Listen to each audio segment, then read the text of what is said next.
guys, so today I wanted to talk about something that's very important for the new year and just for life in general, and that is letting go and forgiving yourself of the past and freeing yourself of the past and forgiving others. I think that's something that's really, really hard to do. I know it was for me, so I think it's really important to do that, starting off a new year and starting fresh, starting free, and forgiving yourself most importantly. For me, I know it was really, really tough thing to do.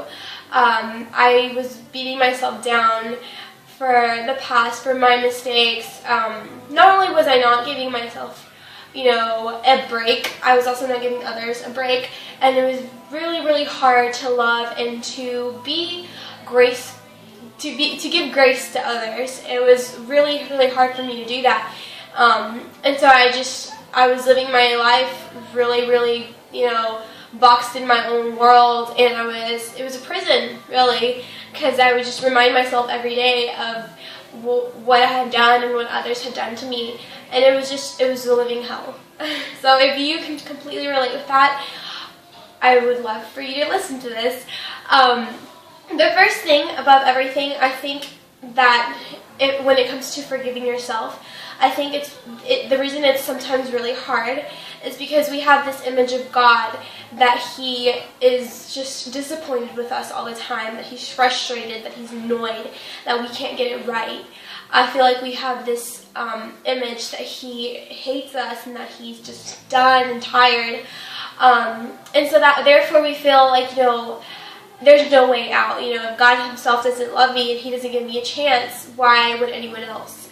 And that can make it very, very hard. First off, to clear that all out, He does not hate anybody. He does not hate you.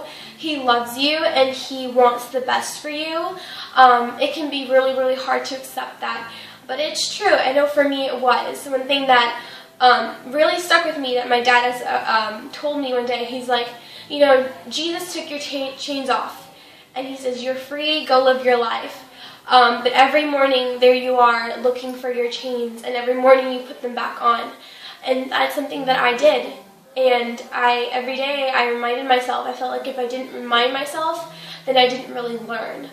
And that's just not the case. That is not what Jesus came to do. He came to give you freedom.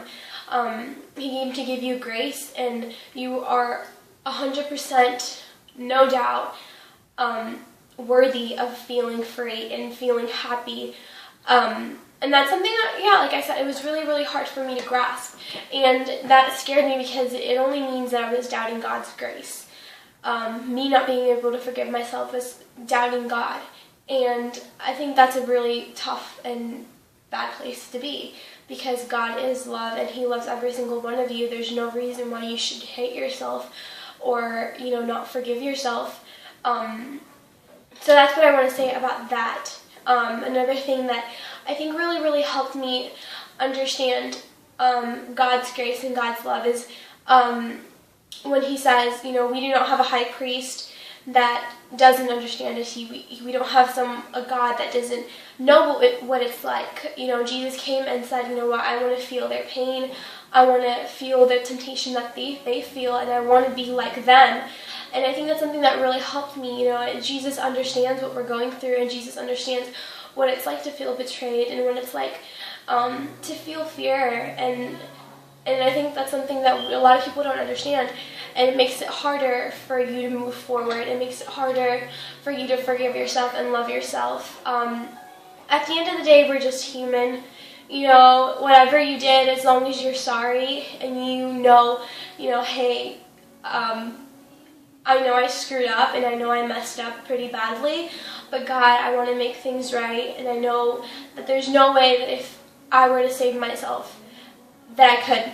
I believe that Jesus is the only way that you can be saved, and if you truly say, I give in, I want to accept your grace, God, Jesus, I want to accept your love and your freedom, then you are truly free. Stop looking back, stop hating on yourself, stop beating yourself up every morning, and deciding that it's going to be a bad day, because it doesn't have to be. You are forgiven and you are free, and you have every right no matter what you did, because God loves you and Jesus loves you.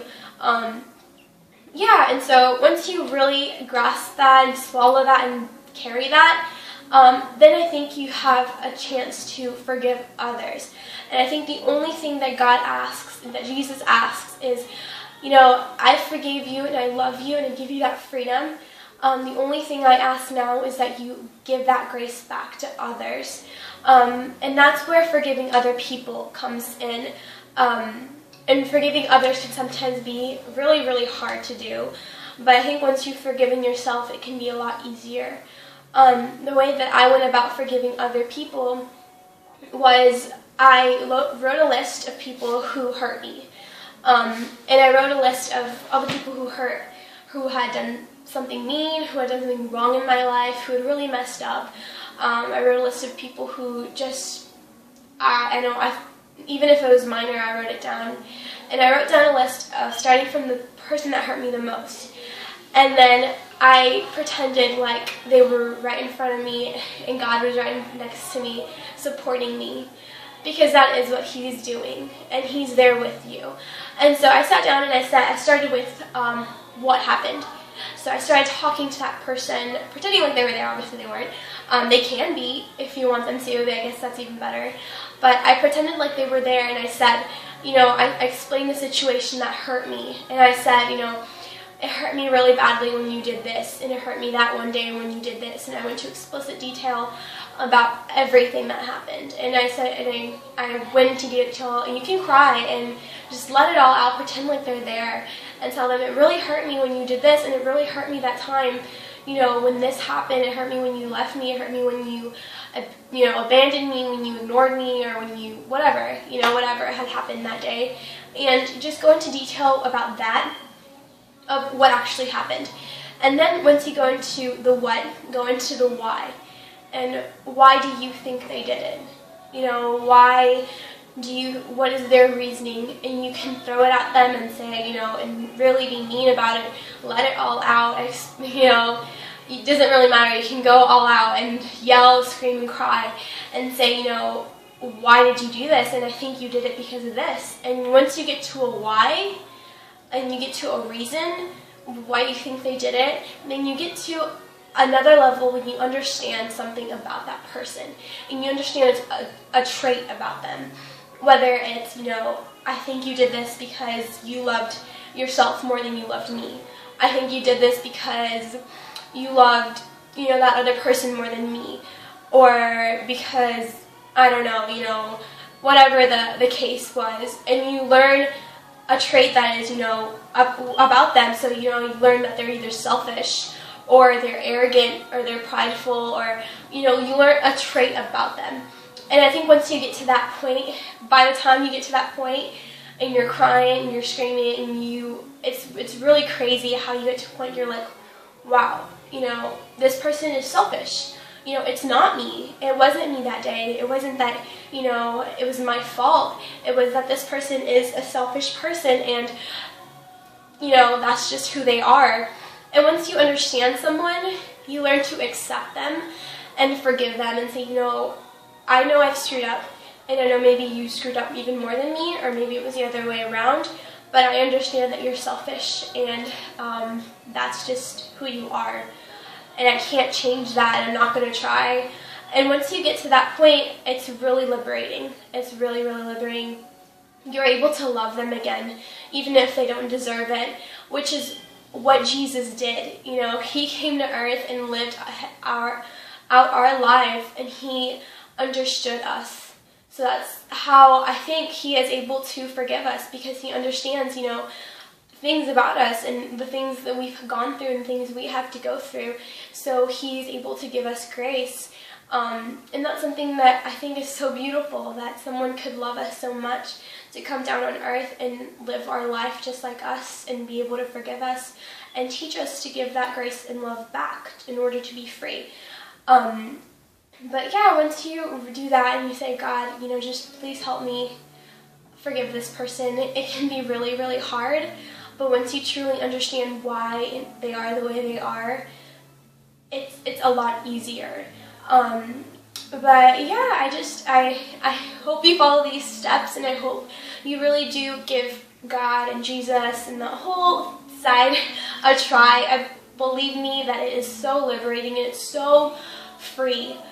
It's the only thing that ever worked for me. I tried ignoring it, I tried forgetting it, and I tried it, sticking it underneath the mat of my life and just ignoring it, but it doesn't work.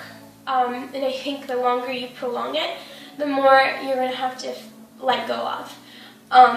So if you want to just give it a try, just go for it. It doesn't even have to be this special prayer. You just gotta say, God, I don't know if I buy into all this, but I want to believe and I want to be free. And I realize that Jesus right now is the only option. And maybe will be the only option.